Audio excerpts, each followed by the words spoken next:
Hello! Welcome to our channel. This is Glenda, your classmate. At nandito ako ngayon sa isang dagat sa Quezon. Mabatong dagat. Ayan. Pakita ko lang, inakyat ko yung dyan ako nang galing. Tapos, dyan ako bumaba. Yan, pinigtas ko yan. Okay, nandun yung mga kasama ko. Kaya ako nandito ngayon sa dagat. Ocean therapy.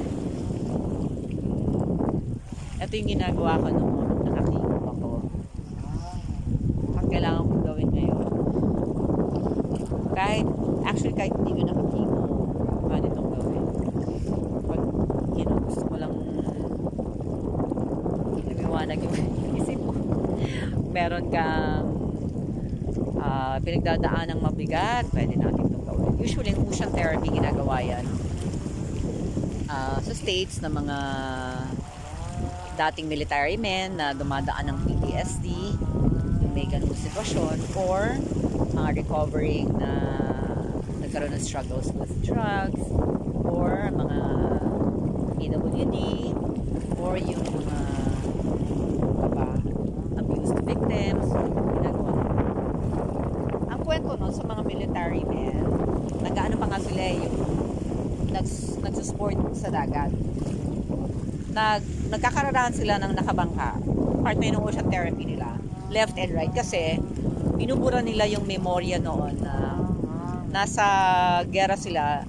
Left and right, titingnan nila. May kasamay comrade silang namamatay na babaril. So, para magkaroon ng ibang alaala, nagsusport sila sa dagat. Yung bangka. So, left, right, nagtatawanan, masaya, exciting, kararahan. Yun ang ginagawa nila. So, maraming iba-ibang paraan ng ocean therapy, pero ito yung ginagawa ko. Hindi ako nagsusport. Ito lang ginagawa ko.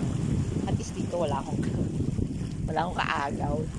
So, gusto ko lang pakita yung part na yun, yung andaming puno ng doon. Di ba? Ang ganda. Tapos eto, puro din puno. Ito ang pang-walong punta ko rito sa Quezon. Ngayon lang ako nagpunta sa dagat. Kasi kailangan ko na mag-ocean therapy.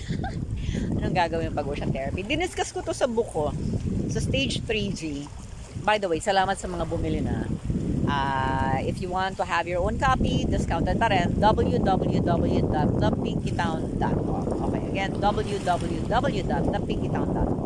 Doon ko diniscuss yung full instruction on how to do your ocean therapy kasama ng ibang ways to deal with the side effects of chemo and radiation, how to live life during cancer treatment, how to deal with your struggles physically, emotionally, psychologically, and spiritually. Nasa stage 3G yun, okay? Just go to www.thepinkytown.com for the instructions.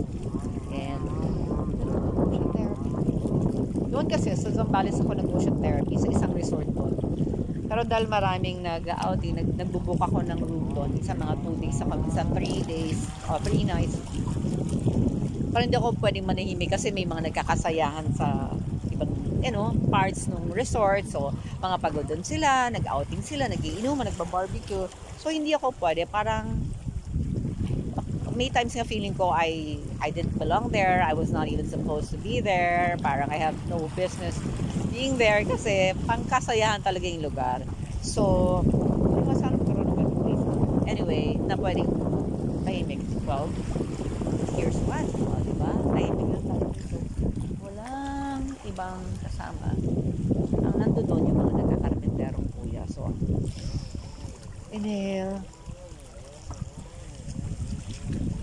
Sabi ni Dr. Willie Ong, ang tamang paghinga daw at sana magandang hangin tulad nito galing sa dagat ay inhale 5 counts, hold 3 counts, exhale through the mouth 6 counts. So inhale sa ilong, hold, and then exhale sa bibig. Gawin natin 5 counts.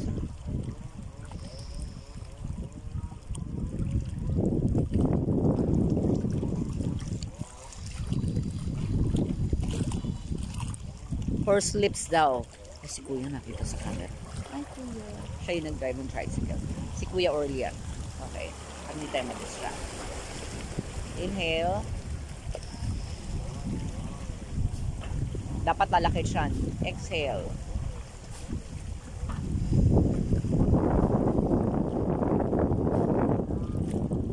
Sa bahay may oximeter ako. So, sinecheck ko rin yung breathing ko. Tama yung oxygen. Tapos recently, nagkaroon ako, ECG. Meron nakalagay doon, sinus arrhythmia. Ginugol ko, ano to? Tinanong ko, problema ba yan sa assistant ng doctor? Hindi raw ho yan problema. Okay, sige. So, inhale tayo ulit. 5 counts. Sa ilong.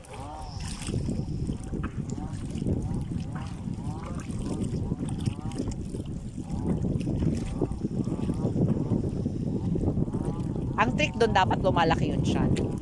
At saka kaya maganda sa ilong kasi para uminit na yung hangin. Kasi pag sa bibig, malamig pa yung hangin, papainitin pa yan. Maganda doon pag sa ilong.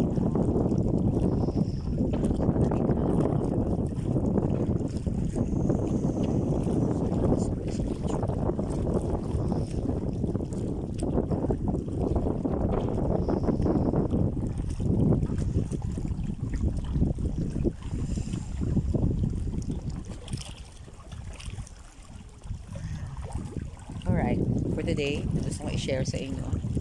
Sana magkaroon time na makapag ocean therapy din po kayo. Kahit lang sa malapit na dagat o kung may probinsya kayo, malapit na ilog, na malinis, pwede kayong huminga-hinga, pwede na isa lang makapag-isa.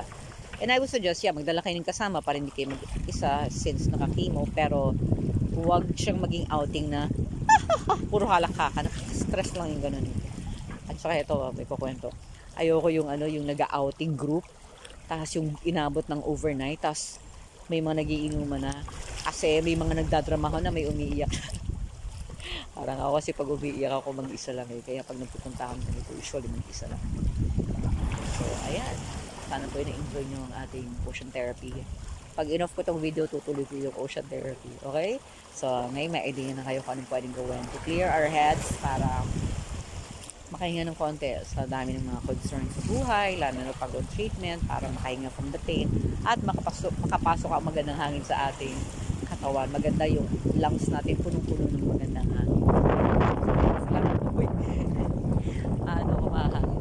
Salamat po sa inyo magsama sa akin. God bless you all. Stay safe. Keep praying. Dahil habang may nakikinig sa panalangin, matatapos din ang dilim.